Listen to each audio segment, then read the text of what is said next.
Cube का formula निकालने से पहले क्यूब का बेसिक जान लेते हैं। क्यूब एक क्या है? 3D स्ट्रक्चर है जिसमें सभी साइड्स इक्वल होती हैं, यानी लेंथ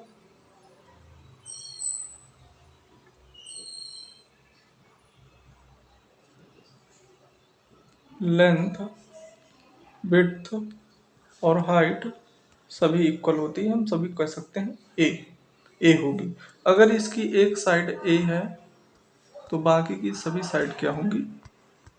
ए होंगी।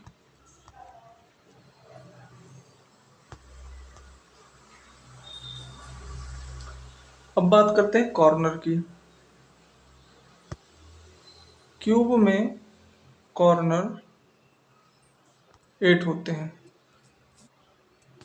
1 2 3 4 5 6 7 8 और साइड्स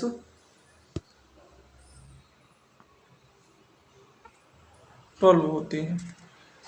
1 2 3 4 5 6 7 8 9 10 11 12।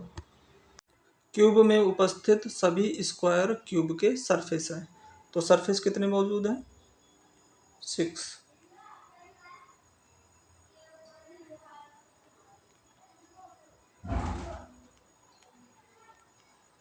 कौन कौन से हैं? एक ये जो सामने का स्क्वायर दिख रहा है, एक जस्ट अपोजिट है, ये वाला, और एक राइट साइड में है और लेफ्ट साइड, और एक अप साइड और एक डाउन साइड। ये 6 स्क्वायर है जो क्यूब का सरफेस है। अब क्यूब का एक सरफेस ले लेते हैं। जब उसको लेंगे तो इस टाइप से दिखेगा, और इसकी साइड ए होगी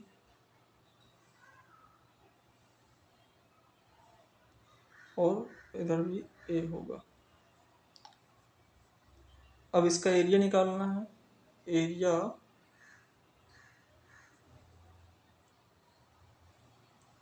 of a surface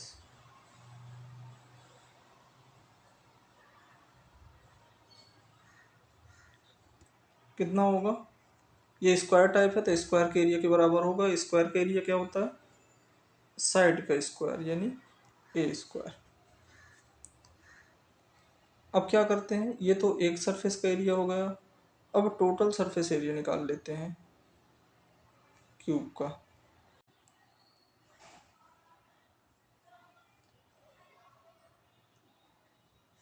total surface area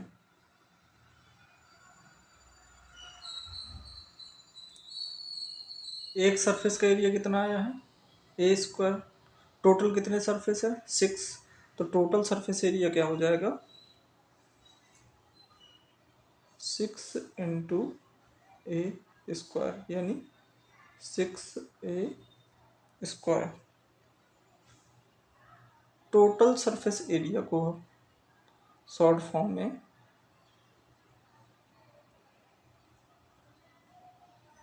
T S A लिख सकते हैं। टी एस ए यानी total surface area equal to कितना हो जाएगा? 6a square.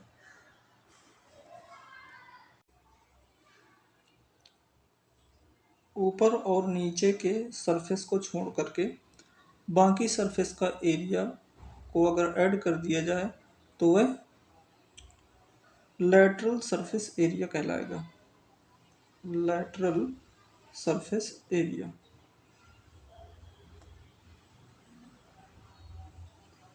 लैटरल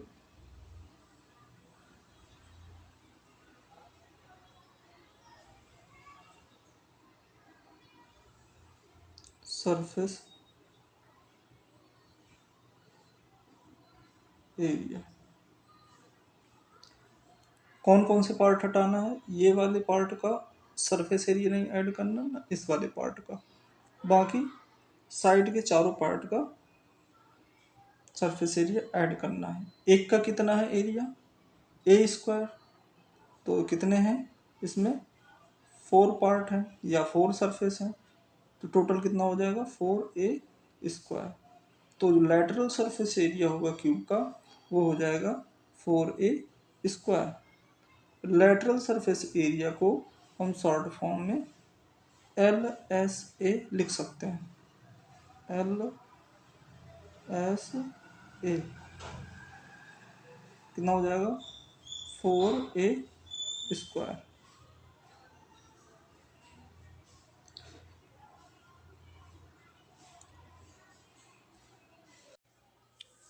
अब एक सरफेस के डायगोनल को निकालते हैं।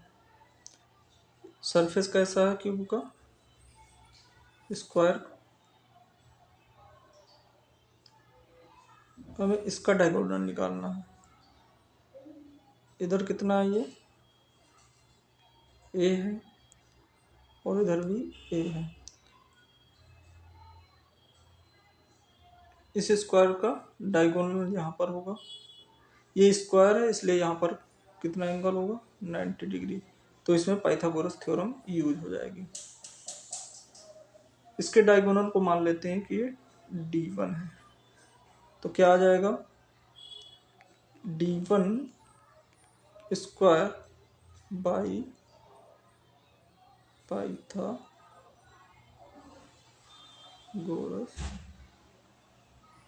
थ्योरम।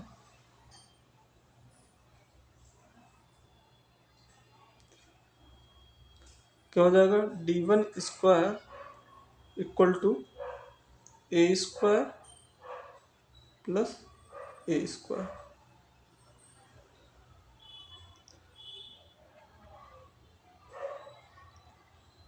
D1² इक्वल टू कितना हो जाएगा? 2A²। तो D1 इक्वल टू कितना आ जाएगा? √2a। ये सरफेस के डायगोनल का लेंथ होगा। दिए गए फिगर में ए बी क्यूब का डायगोनल है, बी सी सरफेस का डायगोनल है। एंगल सी 90 डिग्री होगा क्योंकि सभी सरफेस स्क्वायर हैं। तो हम क्या करेंगे? पाइथागोरस थ्योरम का यूज करके क्यूब के डायगोनल को निकाल लेंगे। तो अगर हम कहें कि ए बी जो क्यूब का डायगोनल है अगर वो डी है तो पाइथागोरस थ्योरम के अनुसार D² इक्वल टू हो जाएगा AC² और प्लस का BC²। AC क्या है? AC क्यूब का साइड है। तो क्यूब का साइड कितना ले रखा था? A। तो हो जाएगा A²। और BC क्या है? सरफेस का डायगोनल है। सरफेस का डायगोनल कितना निकल के आया था? √2a। अब इसे सॉल्व कर लेंगे तो आ जाएगा A² प्लस इसका स्क्वायर करेंगे तो 2 हो जाएगा, A का स्क्वायर A² हो जाएगा। ऐड कर लेंगे तो 3A²।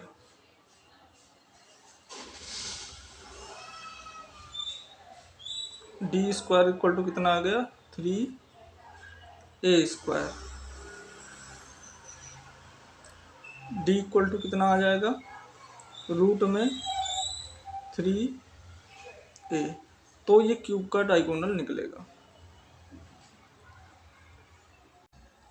अब हमें क्यूब का वॉल्यूम निकालना है। तो वॉल्यूम इक्वल टू क्या होता है?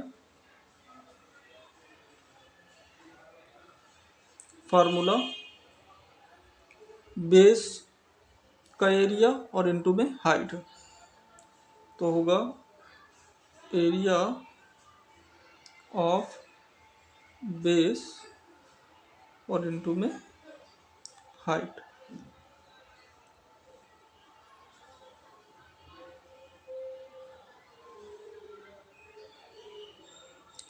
तो बेस क्या है, ये है, यानी स्क्वायर वाला सरफेस।